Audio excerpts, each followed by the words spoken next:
Hey now, my baby.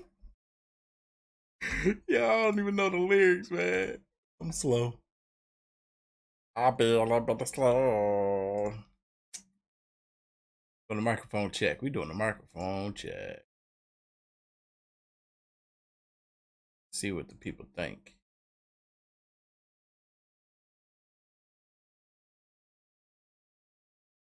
Waiting for my viewers. Waiting for my viewers to get here. Dollar Silver in the building. What up, brother? What up, Christine B? People starting to pile up in here. What up, Michelle? Jamie Z, Anya, Ern, Prime. What up, Nakia? Yeah, you know, look, Miss Brown, you hella late. I don't know how Dollar Silver do it. It's almost like he's expecting for me to go live each day. I don't know how he do it. It's 8:56. It's random time. I should have been live an hour ago. As y'all can see, I got a new microphone, baby. I got a new microphone.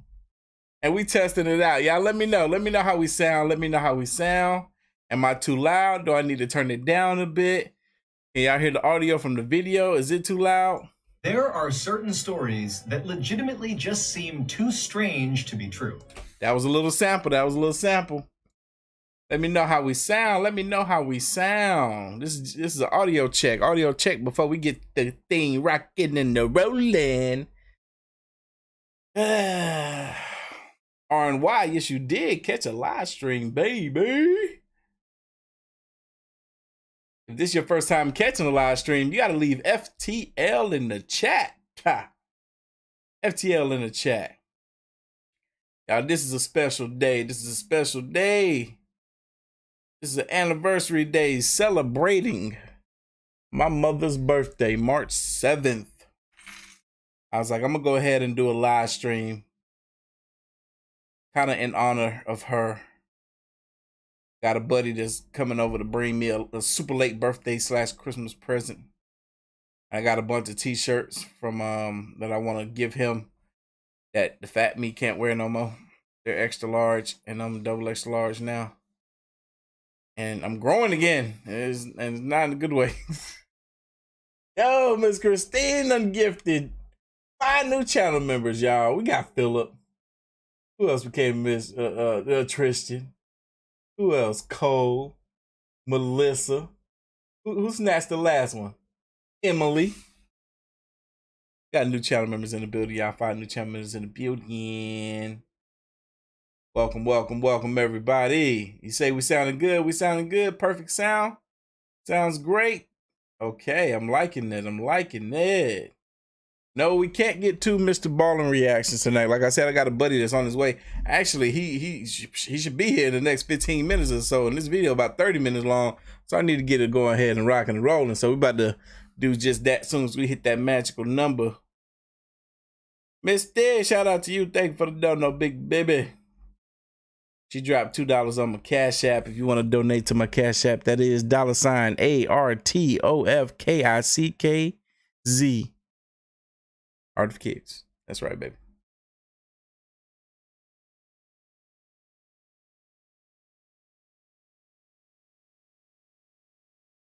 Happy birthday to the late, great Mama Kicks. That's what y'all been calling her all across social media. She passed away 8 years ago. Crazy to think, man. Feel like just yesteryear. But man, time flies. I remember probably the last 3 years that my mom was alive, whenever I asked her, Mama, what you want for your birthday? What you want for Christmas? Her answer was always a grandbaby. A grandbaby. I want a grandbaby.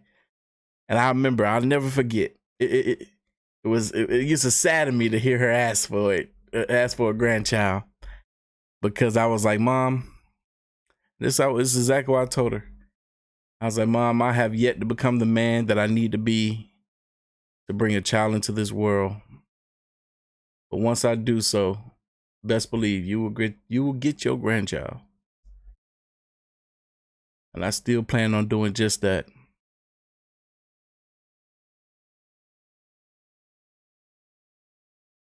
One of my biggest missions and goals in life. And my baby fever is at an all-time high right now. What up, AOK Mafia? It's your boy Artofkickz, and just like that, we back with another one. Ballin'! In honor of Mama Cat. Mama Kicks. Her name was Miss Cat. Everybody called her Miss Cat because she had green eyes. Let me see if I can show y'all a picture of her. For y'all that don't follow me on the medias, the social medias, I posted on my Instagram a picture of her. I posted on Facebook a picture of her. I posted on YouTube community tab a picture of her. Oh man, y'all check these out. If somebody want to help me get these, I'm gonna try to get these. I don't know if y'all can see. I don't know if these are the Jordan 4 SB.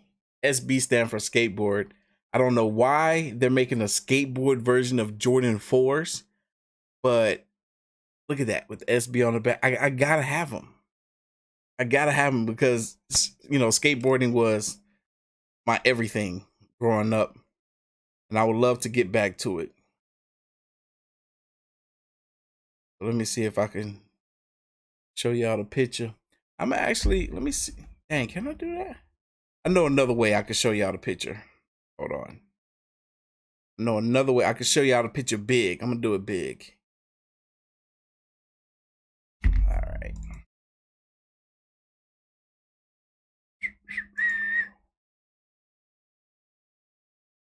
I'm gonna do it big for you. Oh, dang, that was it right there, actually. Cool. Bring it over here. And where is it? There we go.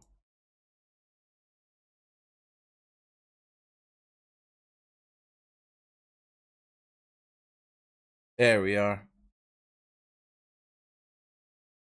There go my mama. There go my mama.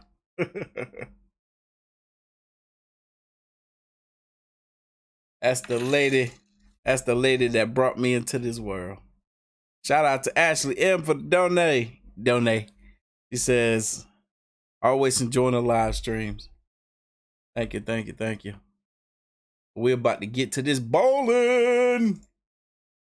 Y'all ready for some Mr. Ballin', y'all? I'm ready. Y'all, this story is frightening proof you can live. What? A past life. If they talking reincarnation, I'm a strong believer. Let's go. There are certain stories that legitimately just seem too strange to be true. And today's story is definitely one of those. But if you get to the end of this video, you will see that a major American educational institution fact-checked this story really aggressively, and it held up. It really happened. So go into today's very wild story with an open mind. But before we get into that story, if you're a fan of the strange, dark, and mysterious delivered in story format, then you've come to the right place because that's all we do, and we upload once a week. So if that's of interest to you, please offer to read the like button, a bedtime story, but badly mispronounce every fourth word. Also, please subscribe to our channel and turn on all notifications so you don't miss any of our weekly uploads. Okay, let's get into today's story. Hey, y'all, the video isn't too loud, is it? The video isn't too loud, is it? Yes, Will got a new microphone, baby. Just came in today.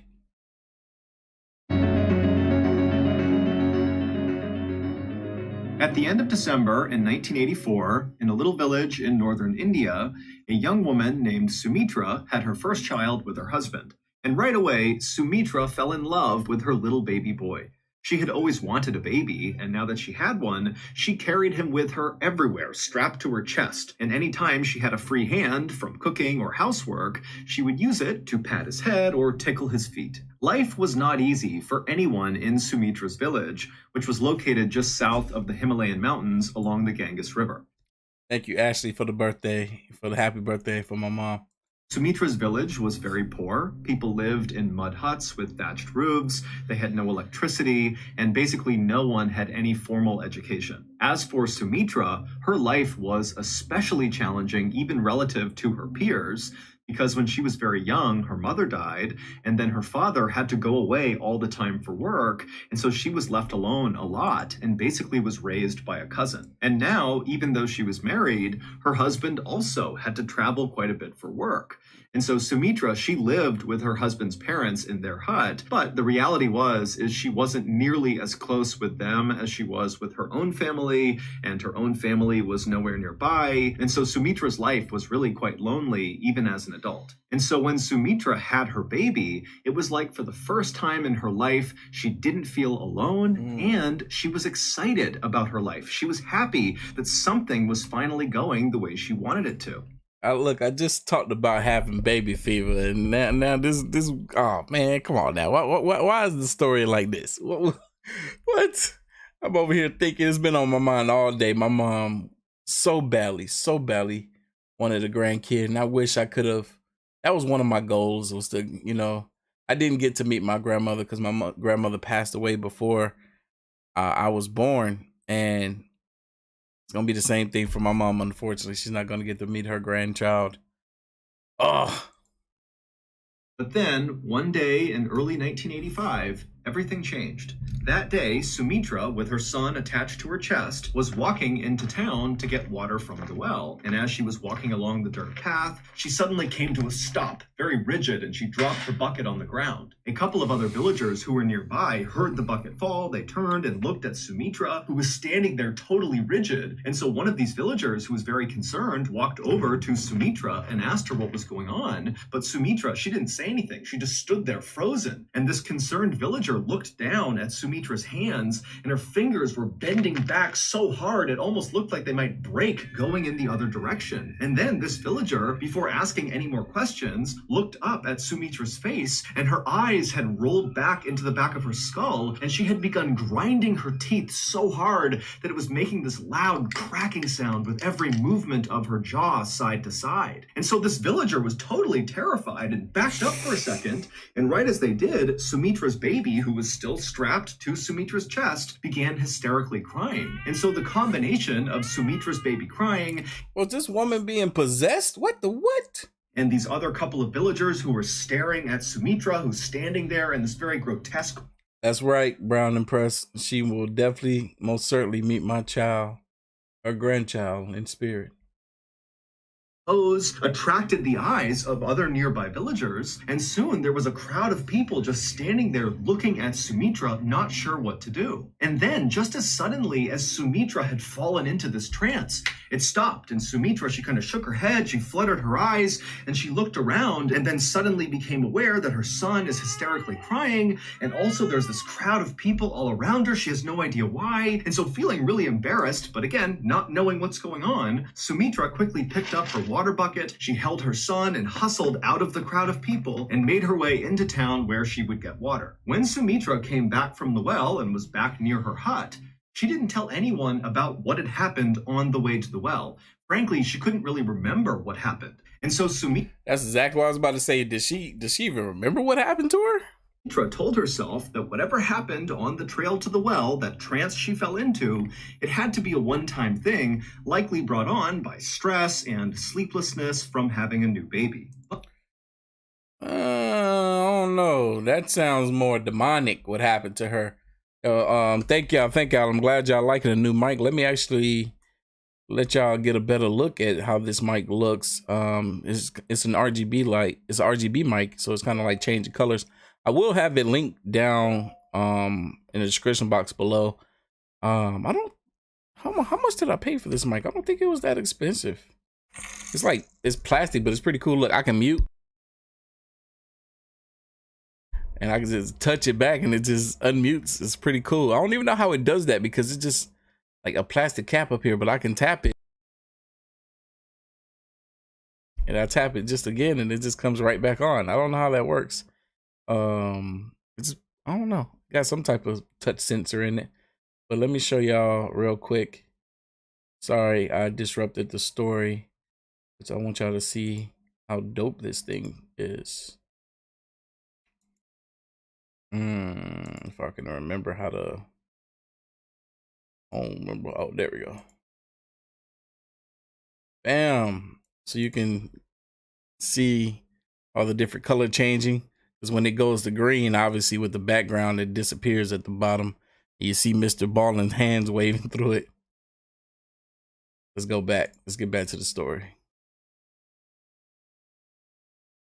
But a few weeks later, it happened again, and this time the trance lasted quite a bit longer. Sumitra's father-in-law had walked into their kitchen and found Sumitra standing there totally rigid with her hands kind of bending backwards and her eyes rolled back in her skull, and he would tell her later on that he had shaken her and tried to wake her up, but he couldn't for almost 10 minutes. And then when she had snapped out of it, she had no memory and had no idea what happened. By May of 1985, so roughly 5 months after her first trance, Sumitra was falling into these bizarre spells nearly every day, and they were lasting hours at a time. And even more bizarre, lately, during Sumitra's trances, she would begin to speak, and the things she said were totally strange. Typically, she would bark out cries for help. She would say her head was being crushed and someone needed to help her. And then suddenly her voice would drop down to a whisper, and she would say, "All I can see is darkness." Woo! Woo! Woo! Woo! Yeah, hold on. Mr. Ballen at the beginning of this said that somebody, some scientists or something, did some research and discovered that what was going on was legit. Oh man. Shit, spiritual warfare is what this sound like, man. You gotta be careful out here, man. There's some stuff out here really attacking people. This is crazy. I saw a video on TikTok today of something. I don't even know how to explain it, honestly. I'm not even gonna bring it up because it was. I gotta go back and rewatch it in order to get an understanding. It's like something happened in Puerto Rico or somewhere, and then there was a flood that happened immediately after. Then you can see what looked like a spirit or entity that kind of like, I don't know. It was something crazy. But yeah, it's like there's stuff out here. There's stuff out here. But I'm looking at the comments, y'all. Thank y'all so much for the love. Thank y'all so much for the support. For those of you who are just getting here, we're doing a little tribute live stream to my mom. Today's her birthday. She's been, hold on. Yeah, she's been gone for a while, for 8 years now. And we're just celebrating her. I'm celebrating her with you guys tonight. This is just the way I do it, right? But thank y'all for being here and hanging out with your boy tonight. You know, it's a tough time of the year for me. Been alone by myself all day, but I got a friend that's on his way over here to hang out with me for a little bit. Yeah, we're chilling. We are chilling. There was a comment that I saw that I wanted to retouch on. Oh, Dollar Silver, shout out to you. Thank you for the kind words. I appreciate you, my brother. B-Man, I see you up in here. Let's get back to this story. It's getting juicy.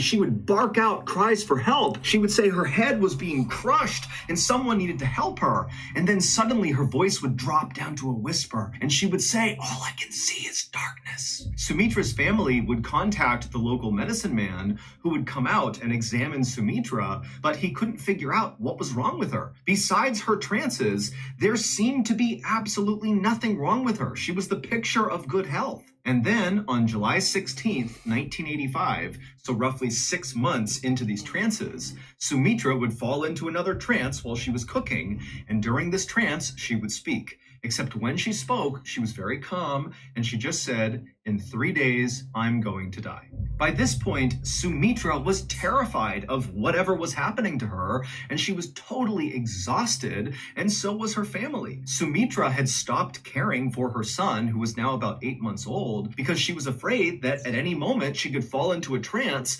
and accidentally hurt him. And so her mother-in-law had basically become the boy's mother, and also Sumitra's husband, who was the primary breadwinner for the family, was forced to stop stop traveling for work and just stay home and help out with Sumitra and his son. Finally, on July 19th, 1985, so this was the day that in her trance, Sumitra had predicted she would die. Right. On that day, Sumitra woke up and made a very conscious effort not to do anything that could potentially harm her. She didn't cook because she didn't want to be near flames. She didn't walk near anything with any sort of ledge she could fall off. She didn't even walk downstairs for the same reason. She also kept a very safe distance from her son in order to make sure he was safe. And by late afternoon that day, Sumitra was just fine, and there was no sign that anything bad was going to happen to her. And so she and her family began to relax. As Sumitra's mother-in-law began making dinner, Sumitra decided to go outside and get some fresh air. And when she got out there, she saw one of her close friends across the road, and so she waved to her. And as her friend cheerfully began walking closer to Sumitra to say hello, Sumitra suddenly froze, her eyes went back in her skull, her hands became rigid, and she fell into one of her trances. And so this friend, like everyone else in the village, had become quite accustomed to seeing Sumitra in these trances. And so really, the friend was not that concerned when she saw Sumitra doing this. But then Sumitra began doing something in her trance that this friend had never seen before. Sumitra, who normally had her hands by her side during these trances, she began raising her hands up till they reached her forehead, and then wildly Sumitra began clawing at something right above her head, and as she did, her breathing became very loud and labored, and so this friend, feeling suddenly so concerned for Sumitra, rushed over, but when she got right next to Sumitra, there was nothing she could do. Sumitra was just clawing at the sky, breathing really heavily, and then suddenly Sumitra stopped, and she put her hands down by her side, and she went back to this rigid pose, and then out of Sumitra's mouth came this horrible, low, rattling moan sound. It was just a constant sound that came out of her, and it got deeper and deeper and deeper until Sumitra's voice kind of cracked.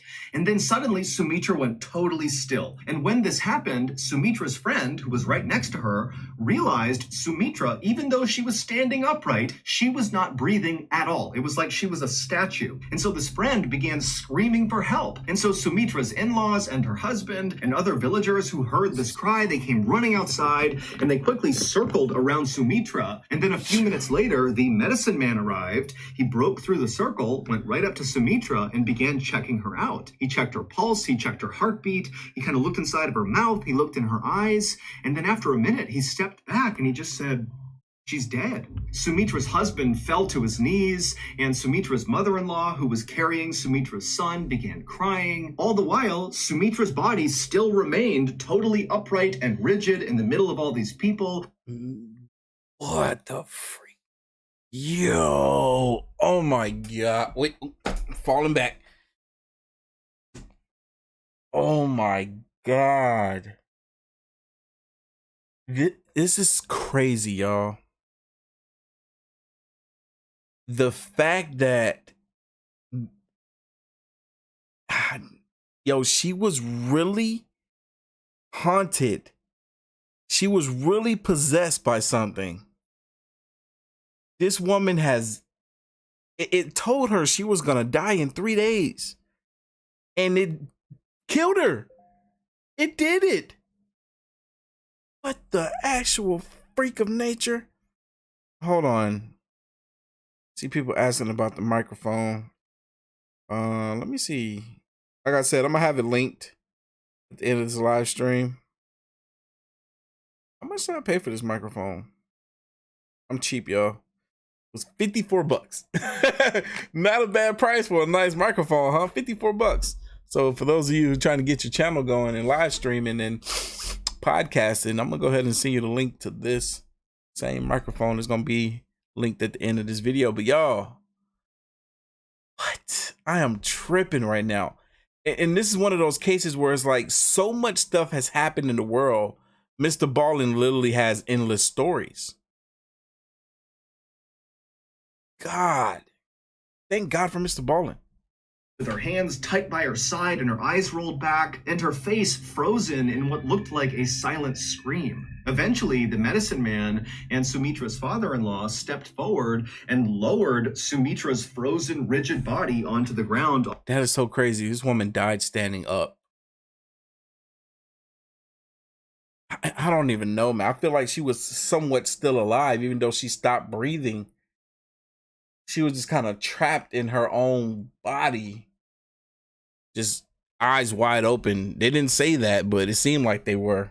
On her back, and they closed her eyes. There was no hospital to take Sumitra's body to or official to call about her death. And in this village at this time, it was very important for both religious and public health reasons to take care of the body very quickly. And what that looked like was the villagers would work together to perform the Hindu death rituals, and then afterwards they would cremate the body, which is a process of burning the body until all you have left is the ashes. And so as Sumitra's body lay still rigid on her back right near her home, her family and the villagers began making preparations for her funeral. Sumitra's mother-in-law and some women from the village began scrubbing down Sumitra's body, as well as putting essential oils on her face, and other villagers who were not a part of that went off to find wood for a fire. The villagers weren't talking much, and a lot of the women were crying.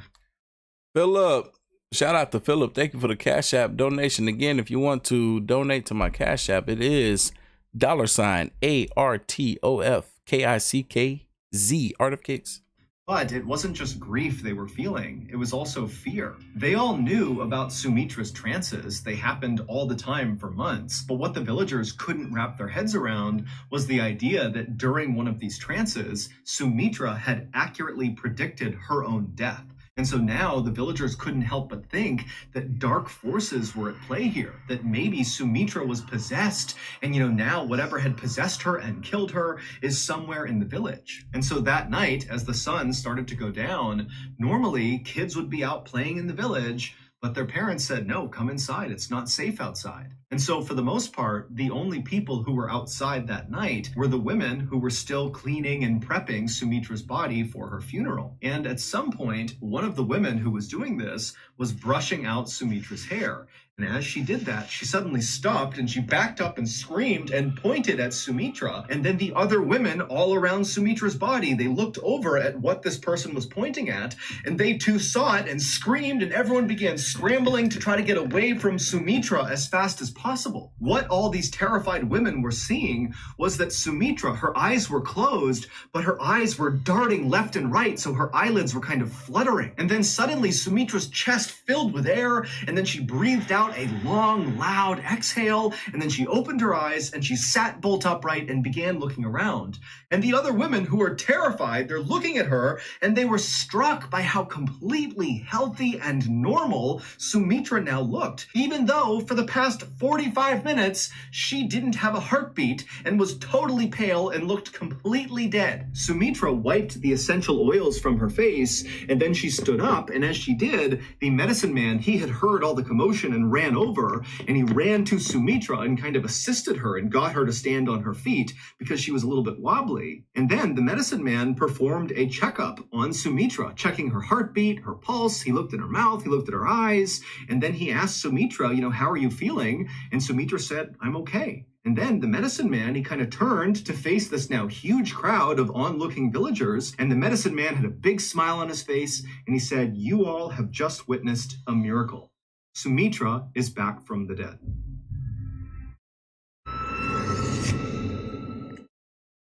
If you've made it this far into today's story, then I think it's safe to assume that you like my style of storytelling, which boils down to true, strange, dark, and mysterious stories with a big plot twist or reveal at the end. If I'm right, and this is your kind of content, then I have a surprise for you. In addition to the hundreds of strange, dark, and mysterious stories here on our main YouTube channel, Mrballen, we also have a podcast called the Mrballen Podcast that puts out brand new podcast exclusive stories every Monday morning. And on Thursday mornings, we put out the remastered audio of our best YouTube videos. Go listen to all 100 plus episodes of the Mrballen Podcast, available exclusively on Amazon Music with your Prime membership. If you're not a Prime member, you can still listen to the Mrballen Podcast by subscribing to Amazon Music Unlimited in the Amazon Music app. Download the app today.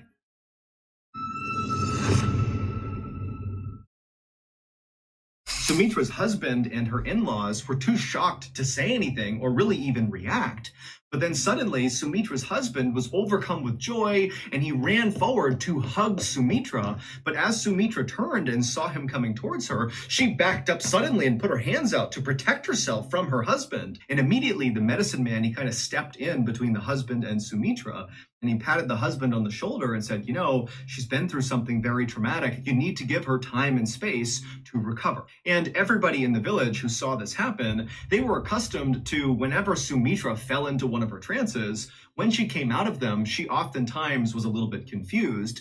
And so they all just kind of assumed that this is what was happening, but on a bigger scale. You know, this is a really intense trance they've seen, but she's just confused. She'll be okay soon. And so the villagers dispersed, and the medicine man assisted Sumitra back into her hut, and he got her in her bed where she fell asleep. And then afterwards, the medicine man reassured Sumitra's husband and her in-laws that Sumitra, when she woke up, she'd likely be just fine, but he would come by and he would do another thorough medical exam on her just to make sure. And the next morning, when Sumitra woke up, she did seem a lot better. When she left her bedroom, she seemed far less confused than she had been the night before. But as soon as Sumitra saw her husband and her in-laws, she got so scared she just bolted from her hut and started running away. And so the medicine man, who had just come by to do his thorough checkup, he saw her take off, and so he began chasing her.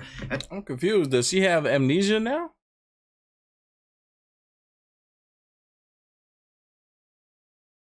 Huh. Hold on, y'all. Give me a second. I think my friend might be at the door. Give me 1 second.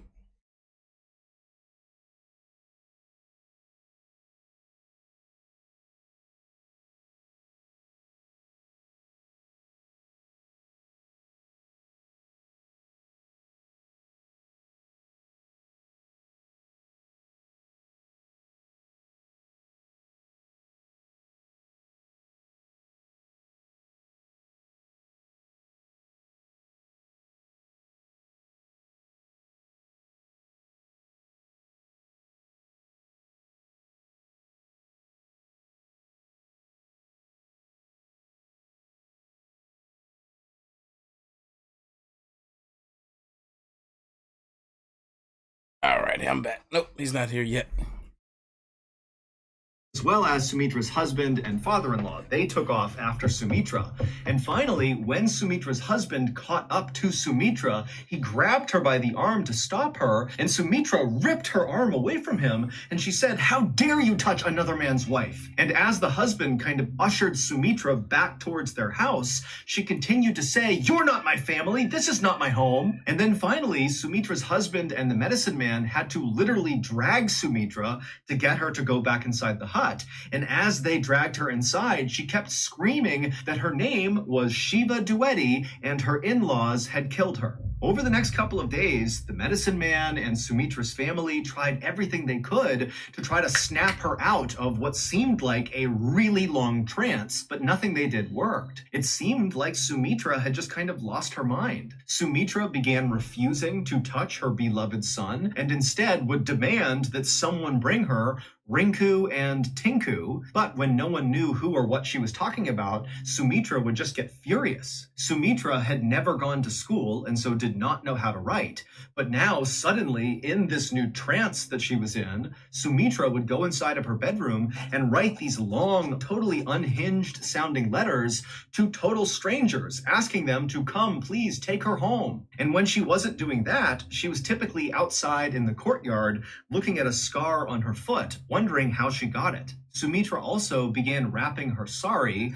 which is a type of dress fabric, in a new and strange way around her head. She also refused to eat off of any dishes that her family had previously used, and her voice began to sound different. It was higher pitched and much faster, and the way she spoke was always so rude. And so eventually, Sumitra's husband and her in-laws and everybody in the village... Yo, that ain't Sumitra. That's somebody else. Just kind of resigned themselves to the fact that when Sumitra had not had a heartbeat for 45 minutes when she died, during that time, she likely suffered serious brain damage, or at a minimum, when she kind of came back from the dead, she suffered some kind of psychological break. And so that was why she was acting the way she was. Or she got somebody else's soul inhabiting her body now. And soon, people just stopped trying to break Sumitra out of this trance she was in, and instead, they all focused on just trying to keep her from running away or hurting herself. Yep, Monique said the same thing I did. And then one day, on October 20th, 1985, so 3 months after Sumitra had died for 45 minutes, Sumitra's family heard a knock on their front door. When Sumitra's husband went to the door and opened it up, let me guess, this is one of the people Sumitra, the new Sumitra, was writing a letter to.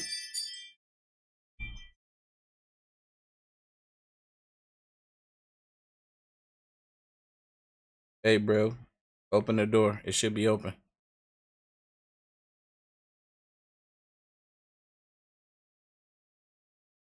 Oh, it's not. All right. Hold on. Yeah, I'll be back.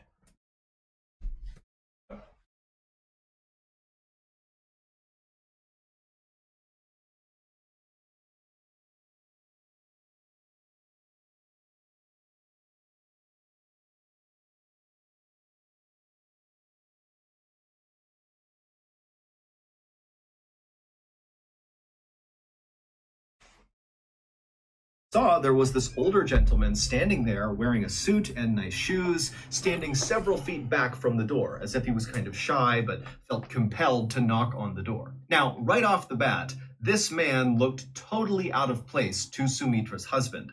Nobody in this village wore suits or nice shoes. In fact, most people, including Sumitra and her family, didn't even wear shoes. But even stranger than what this man was wearing was what he was clutching against his chest. He had this huge leather-bound book with gold trim around the edges that he was holding onto very tightly as if it was very important. And so finally, this strange man, who was visibly nervous and rocking back and forth, began to speak.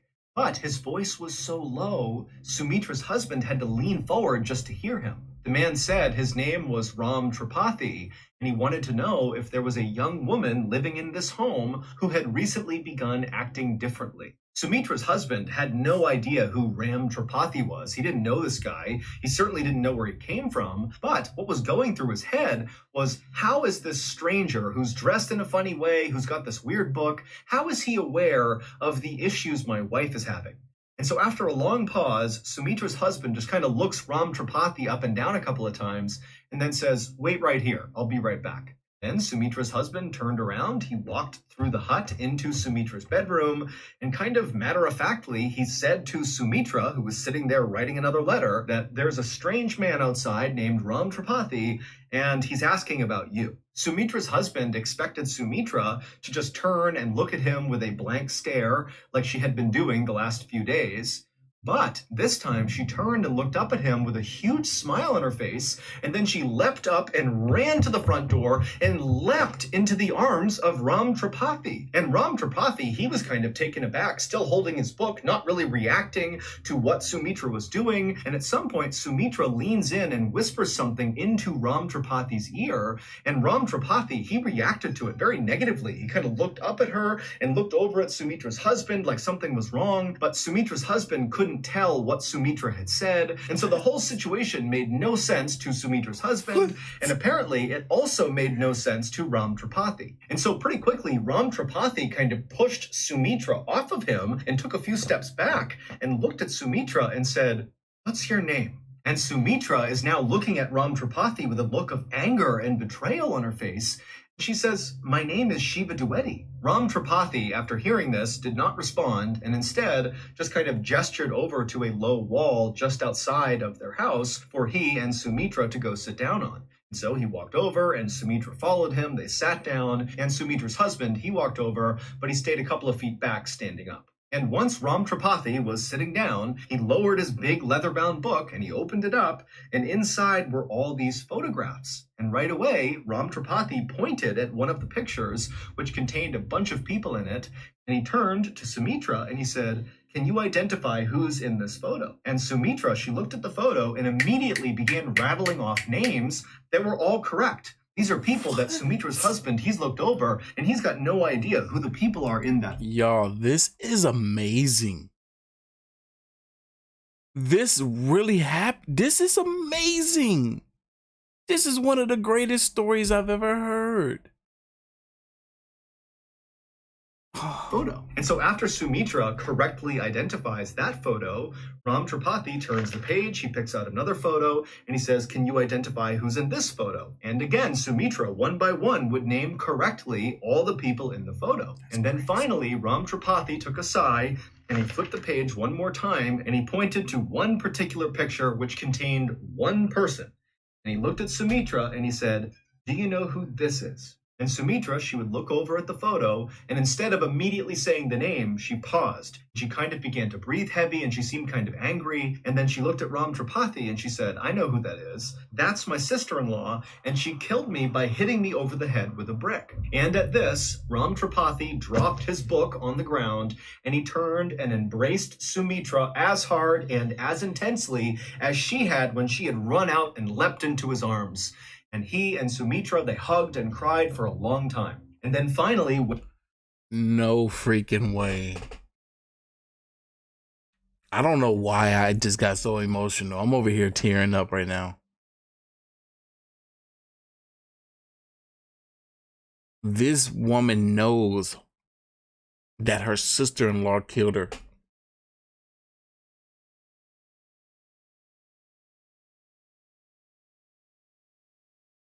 So crazy to me. And the fact that her soul is now in this woman's body, like, here's my theory, and I could be completely wrong. Here's my theory though. My theory is that this girl made a deal with the devil or a entity, a spirit from the underworld. And that's why Sumitra was being attacked and going through those episodes. So that this girl can get her body.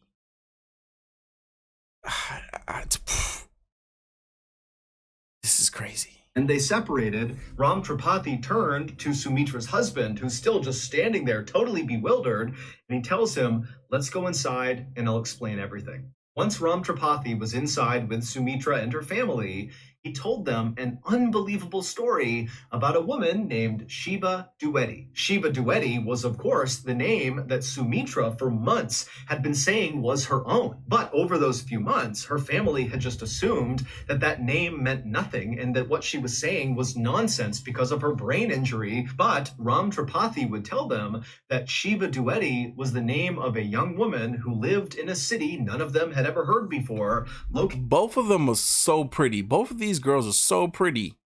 About 60 miles away from their village. He would tell them that Shiba was a very wealthy woman who was college educated and she had 2 young sons. Which explains why she was able to write, even though the other girl had never even went to school, so she didn't know how to write. But this girl does. Yo, this is crazy. And it would turn out that Shiva's youngest child was born almost on the same day that Sumitra's child was born in December of 1984. But unlike Sumitra, who after the birth of her child felt like her life got so much better, she loved her family, she was excited about the future, for Shiva, it was the opposite. When her first child arrived, it was like her life got worse and worse and worse. Shiva's in-laws had grown to hate her. They didn't like that she was so well educated, and they hated the family she came from. And so by early 1985, when by this point Sumitra was regularly falling into those trances with her eyes rolling back and her teeth gnashing, the tension and fighting in Shiva's home, 60 miles away, was reaching an almost unbearable level. Shiva began writing these long letters that she would send to her family far away, where she would detail waking up almost every night with nightmares, screaming. And in May of 1985, which is when Sumitra began speaking during her trances, Shiva got into the biggest fight she had ever gotten into with her in-laws about attending a family wedding. And on the night of May 18th, 1985, Shiva's neighbors in her city saw Shiva's in-laws literally carrying Shiva's body, which appeared to be unconscious, as they walked along the railroad tracks. When these neighbors ran up and asked if everything was okay with Sheba, Sheba's in-laws just said, oh, she's sick and we're taking her to the hospital. Now, it was nighttime, there were no lights around, and so it was really dark, and these neighbors couldn't get a good look at Sheba to see, what was going on with her. And so even though they thought this was very strange, they decided not to say anything. The next morning, Sheba's dead body was found lying on the train tracks right near the train station.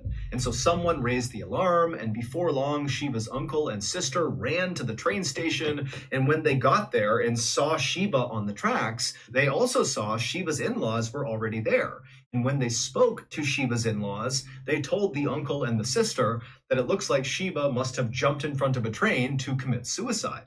But the uncle and sister are looking down at Sheba's body, and there appeared to be really no markings, bruises, cuts of any kind on her body that you would expect from getting hit by a train, except Sheba did have a very big mark on her head. Later on, the uncle and sister would say it looked like something had bashed Sheba's head in. Sheba's in-laws would immediately cremate Sheba's body before Sheba's actual family could stop them, and the police in this area were not good at investigating crime. So when Sheba's in-laws went to them and said, yep, she jumped in front of a train, she committed suicide, but we don't have a body because we already cremated her, the police just accepted it. Sheba's father was convinced that Sheba had been murdered, but he didn't have a way to prove it until... Wow. Oh, imagine that back then. There's still areas of the world where same sort of stuff can happen, where a crime could be committed and covered up so easily because their police don't have the equipment or the know-how to do a thorough investigation. This type of stuff can still happen. Hell, I heard a story today of four Americans that went down to Mexico because one of the girls wanted to get a tummy tuck for the Lolo. And at the border of Mexico and Texas, they were driving with North Carolina license plates, and they were stopped and pulled over by a group of guys that had guns that were shooting at their vehicle and end up killing two of them and kidnapping the other two. I'm like, yo, what? And there was video footage of it. I'm like, man, you got to be careful going to certain places, man. Gots to be careful. I ain't never going to Mexico. Sumitra appeared to die on July 19th, 1985, and then came back to life, claiming to be Sheba. Sheba's father had heard a rumor about some girl in a village 60 miles away claiming to be his dead daughter. Now, at first, Sheba's father did not believe this, but eventually he decided he would go to the village and test this girl to see if maybe it was true. And so on October 20th, 1985, Sheba's father put on his best suit and his nicest shoes. He brought his leather-bound photo book and he headed to Sumitra's village and knocked on her hut. Ram Tripathi was Sheba's dad. When Sumitra at first ran outside and leapt onto Ram Tripathi and hugged him and then whispered something into his ear that Sumitra's husband saw happening but couldn't hear what she said, and then Ram Tripathi, when he heard what she whispered, he kind of recoiled and acted angry for a second. What Sumitra was saying was, Papa. In the moment, Ram Tripathi, who was not convinced Sumitra was his daughter, felt like this is a horrible, elaborate hoax and it needs to stop. But then Sumitra correctly identified 15 people in his leather-bound photo album, including the sister-in-law who she said killed her. And even more convincing than that was that Sumitra knew how Sheba had been killed, by getting smashed over the head with a brick. This was a question that Ram Tripathi had never heard the answer to before. And at that point, Ram Tripathi believed that this must be his daughter's reincarnated spirit inside of Sumitra. And so that was when he dropped the book and gave her a big hug. This story is considered to be one of the most credible reincarnation stories ever recorded. Yes. Scientists from the University of Virginia in America actually went to India to study Sumitra and interview everybody involved. And they concluded that this was not a hoax. No. They said that Sumitra had most likely either been possessed by or reincarnated as Sheba Duetti. The change in Sumitra's voice that her family noticed was the same accent that Shiva had. It was very urban and educated. The strange new way that Sumitra wrapped her sari on her head was the same way that Shiva did. Sumitra was rude to her family and refused to eat off the same dishes as them because she believed she was actually a very wealthy woman who was for some reason being forced to live in this poor person's hut. And when Sumitra asked for Tinku and Rinku, those were nicknames that Shiva had given her two sons. And all those seemingly unhinged letters that Sumitra had written and fired off to random strangers were in fact sent to various members of Shiva's family. After Shiva's father, Ram Tripathi, brought Sumitra's story to the police would actually investigate this case and they would charge some members of Shiva's family. But ultimately, Sumitra's testimony was deemed unacceptable for court, and so the case was never officially solved. As for Shiva's in-laws, they have always denied killing her. Sumitra lived the entire rest of her life as Shiva, and Shiva's real parents accepted her as their daughter. Sumitra also came to accept her son and raised her son with her husband in their little village until she died in 1998. So that's gonna do it. I hate that picture. That picture's freaking freaky, man. This picture right here, oh my God, that's so freaky. I can't look at that no longer. But goodness, great. What? Wait a minute. So she ended up accepting a different life and raising the child of the woman body that she inhabited with that husband, with that woman's husband. I would have preferred for her to go and be with the family that she knew, even though her in-laws hated her. I bet her in-laws would have been like, yo, we killed her and she came back. What are we going to do now? We got to continue to live with this woman and deal with this woman. This story is just crazy. I'm still trying to figure out how it happened, though. I'm sticking with my theory. Like I said, my theory is that she died by that brick slamming against her head. She made a deal with the devil. The devil inhabited the other girl's body, possessed her, which is why she had all those crazy spells, emptied that soul out of that body, allowed her soul into that body. That just makes the most sense to me. Green Eyes, thank you for the $20. Don't know y'all, I got my buddy in here waiting for me, so I'm about to get up out of here. But thank y'all for hanging out with me. Thank y'all for the birthday wishes for my mom. I appreciate y'all so much. I'm gonna catch y'all later. Y'all be safe. See ya.